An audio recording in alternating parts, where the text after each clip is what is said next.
पहली बात तो अपने कि कभी आपने ध्यान दिया, आप तो आज की बात कह रहे हैं, कल्हड़ ने जब राजतरंगिणी लिखी, हाँ 12वीं शताब्दी में, जी जी जी तो कल्हड़ ने तो इतिहासकार, कश्मीर के इतिहासकार थे जी, निश्चित रूप से। और कल्हड़ ने हाँ तो चर्चा कुछ कश्मीर शैव दर्शन के एक आचार्यों की चर्चा भी की, जैसे चक्रभानु की चर्चा वो करते, निश्चित। हाँ करते राजनीतिक प्रसंग में है, हाँ लेकिन करते हैं वो राजनीतिक और तांत्रिक प्रसंग दोनों में वो करते हैं। एक की बड़े सम्मान सूचक शब्दों में करते हैं और वो कल्लट की करते हैं। हाँ जी जी। और वो कल्लट की करते हैं कि अवंती वर्मा के काल में जो है कल्लट जैसे सिद्ध जो है इस पृथ्वी पर अवतीर्ण हुए, बड़े श्रद्धावान। जी जी। लेकिन कल्लट सिद्ध के रूप में तो प्रसिद्ध है, कल्लट दार्शनिक के रूप में प्रसिद्ध नहीं है। यद्यपि स्पंदकारिका को लेकर के कल्लट को हमें दार्शनिक भी मानते हैं, लेकिन उसके बावजूद भी प्रसिद्धि उनकी उस प्रकार की नहीं है। लेकिन जिन आचार्यों की दार्शनिक के रूप में प्रसिद्धि है, उन आचार्यों का तो कश्मीर की परंपरा में भी उल्लेख नहीं है। देखा जाए तो बाद के तो आचार्यों की बात। अब हुआ क्या है, आप देखिए कि इसके लिए थोड़ा सा हमको इस ज्ञान परंपरा को 3 हिस्सों में विखंडित करना पड़ेगा, बांटना पड़ेगा। विखंडित मत कहिए, विभाजित कहिए। जी जी, विभाजित करना पड़ेगा। एक परंपरा तो जो है वो है काव्य शास्त्रीय परंपरा, जी, बल्कि आप सौंदर्य शास्त्रीय परंपरा कह सकते हैं। वो कि मैं क्षमा चाहता हूँ, आजकल के विश्वविद्यालयों में भी अभी भी सौंदर्य शास्त्र और काव्य शास्त्र के अंतर को लोग नहीं समझते। और काव्य शास्त्र और सौंदर्य शास्त्र पर हम एक दूसरे को आरोपित करते रहते हैं। तो ये एक अभी भी चल रहा है। लेकिन उस बात में न जा करके, तो जो काव्य शास्त्रीय परंपरा है उसमें तो कश्मीर शैव परंपरा का तो हम नाम न लें, लेकिन अभिनवगुप्त का नाम बहुत आता है। और कोई आचार्य ऐसा नहीं है जो कि उस परंपरा में अभिनवगुप्त का नाम न लेता। और वो परंपरा केवल यहाँ तक कि आप ये समझिए कि वो परंपरा 18वीं शताब्दी तक, जब पंडित राज जगन्नाथ तक हम आते हैं, तब तक वो परंपरा हमें मिलती है। और हमें कहीं तो सिद्धांत की दृष्टि से और कहीं पे नाम के साथ सिद्धांत की दृष्टि से हमें कश्मीर से वो उसका उल्लेख मिल जाता है। दूसरी परंपरा हमारे पास है जहाँ पे फिर ये कश्मीर शैव परंपरा दिखाई देती है, और वो है तंत्रों की परंपरा और साधना पद्धति।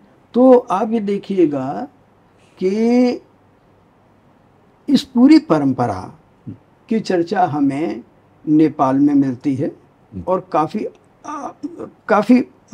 आगे तक मिलती है। दूसरी तरफ हमें केरल में मिलती है, काफ़ी आगे तक मिलती है। हमें महाराष्ट्र में मिलती है, संत ज्ञानेश्वर तक हमें मिलती है। गुजरात में मिलती है, नरसिंह मेहता तक मिलती है। जी जी। तो ये जो साधना परंपरा में भास्कर राय, दक्षिण भारत में भास्कर राय के में तो अभिनवगुप्त तो काशी शिवसूत्र, स्पंदकारिका, इन सब ग्रंथों के उद्धरण तक, क्षेमराज, इन सब के उद्धरण तक हमें मिलते हैं। तो वो परंपरा में, तो साधना की परंपरा में वो कहीं न कहीं पर हमें वो दिखाई पड़ जाती है। जिस परंपरा के बारे में एक बिल्कुल अंधकार छाया हुआ है, वो है दर्शन की परंपरा। जी जी। वो दर्शन की इतनी, कहना चाहिए, वो आपका बहुत ही महत्वपूर्ण प्रश्न मैं समझता हूँ, और इस पर विद्वानों को विचार करना चाहिए। और वो दोनों की समस्या है, यानी बल्कि 3 समस्या। वो भारतीय संस्कृति का भी प्रश्न है, भारतीय इतिहास लेखन का भी प्रश्न है, निश्चित रूप से, और भारतीय दर्शन के इतिहास का भी प्रश्न है। हाँ। तो तीनों प्रश्नों में हम इस परंपरा को, इतनी महती परंपरा को हम इग्नोर कर देते हैं, या उसका नामोल्लेख तक नहीं आता। हाँ। और एक बड़ी सच बात तो ये है कि एक तरीके से ये इस प्रकार का जो विस्मरण जो हुआ है वो बड़ा आत्मघाती विस्मरण, आत्मघाती निश्चित। भारतीय दर्शन के विकास के लिए जिस प्रकार से, देखिए चारवाक की जो महिमा है, चारवाक की क्या महिमा, चारवाक चाहे जैसे रहे हों, लेकिन चारवाक वो बिंदु बनते हैं जहां से भारतीय दर्शन खड़ा होता है निश्चित, और पूर्व पक्ष बना करके वो चारवाक की आलोचना करता है, देता है, और फिर चारवाक में फिर हर उत्तर पक्ष कोई न कोई दर्शनों को जोड़ता जाता है और पूर्व पक्ष की आलोचना करता है। उसी प्रकार से उसके बाद यानी इस कड़ियों में कई कड़ियां जुड़ती हैं जी। उसके बाद आते हैं हमारे पास बौद्ध पूर्व पक्ष बन जाते हैं और वो पूरी तथाकथित आस्तिक परंपरा के पूरे आस्तिक परंपरा के पूर्व पक्ष बन जाते हैं जी जी। और यदि बौद्धों का और इस भारतीय आस्तिक परंपरा का या हिंदू परंपरा जिसको हम कहते हैं, मैं इस शब्द का प्रयोग नहीं कर, तो इसमें जो आदान प्रदान और क्रिया प्रतिक्रिया और संघर्ष हुआ है और उसमें जो हमारी वैचारिकी का उन्मेष हुआ है, हाँ। और जिस प्रकार से उसमें प्रगाढ़ता और तीक्ष्णता आई है, जी जी, वो सारी की सारी जो उर्वरता आई है, हाँ। नए नए प्रश्न उभरे हैं और उनके उत्तर दिए गए हैं, जी, जी। वो सारी की सारी चीजें जो हैं वो हमें जो है वो उस सबसे हम वंचित रह गए। यदि हमने बाद की परंपरा में यदि हमने इसको पूर्व पक्ष बनाया होता तो शायद हम समझते हैं कि भारत के दर्शन का जो हमारा विकास है वो एक तरीके से समझिए कि 10वीं 12वीं के बाद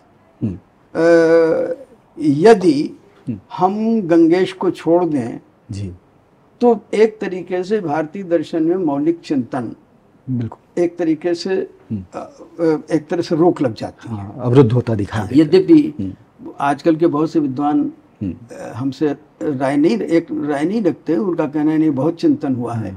मेरा ये कहना है कि नहीं, उनकी कहना चाहिए पंक्तिवाचन में तो अंतर हुआ है।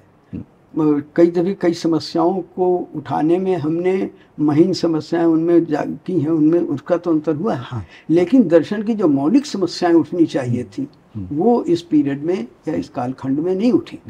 ये नुकसान हुआ है। कारण मुझे संभवतः ऐसा लगता है जी, और वो कारण आज भी है।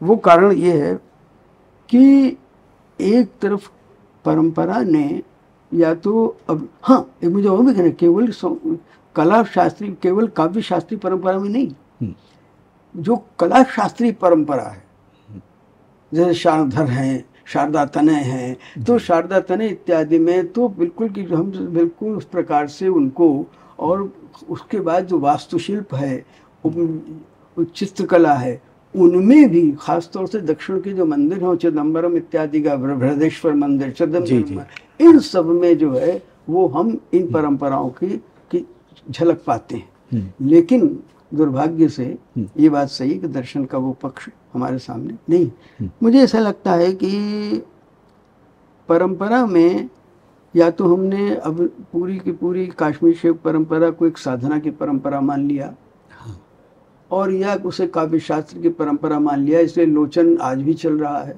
और आज भी हम पढ़ रहे हैं लोचन, अभिनव भारती भी आज भी पढ़ते हैं, और लोचन के वो रस सिद्धांत आज भी पढ़ रहे हैं। तो उसके बारे में हम उसकी चर्चा करते हैं। जी जी, लोल्लट इत्यादि, शंकुक इत्यादि की चर्चा हम आज भी करते हैं। और आप ये समझिए कि रीति काव्य तक, बल्कि रीति काव्य यही आचार्य रामचंद्र शुक्ल तक इत्यादि तक भी हम रस की और इन सब की चर्चा हम करते रहे। तो उस अर्थ में तो हमारे सामने परंपरा है, लेकिन नहीं, तो मुझे लगता है कि ये मुख्य रूप से हम उस पक्ष की तरफ गए नहीं।